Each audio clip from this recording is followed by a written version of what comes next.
আল্লাহর ওপর ভরসা। এক গ্রামে থাকত গরিব এক কাঠমিস্ত্রি।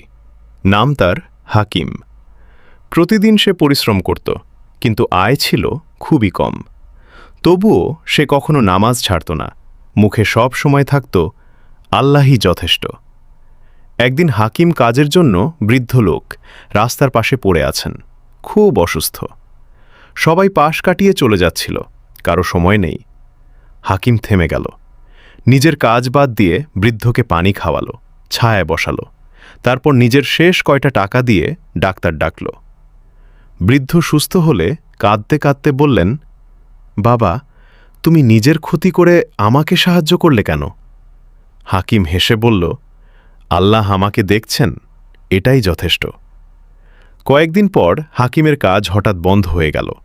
ঘরে খাবারও নেই। স্ত্রী চিন্তায় কাঁদছে। হাকিম শান্তভাবে বলল, যিনি তখন সাহায্য করিয়েছেন তিনিই এখনও আছেন। পরদিন সকালে এক লোক এসে ডাক দিল। সে জানালো, গ্রামের সবচেয়ে বড় মসজিদের কাজের জন্য একজন সৎ ও দক্ষ কাঠমিস্ত্রি দরকার। সুপারিশ করেছে এক বৃদ্ধ আলেম। হাকিম অবাক হয়ে গেল।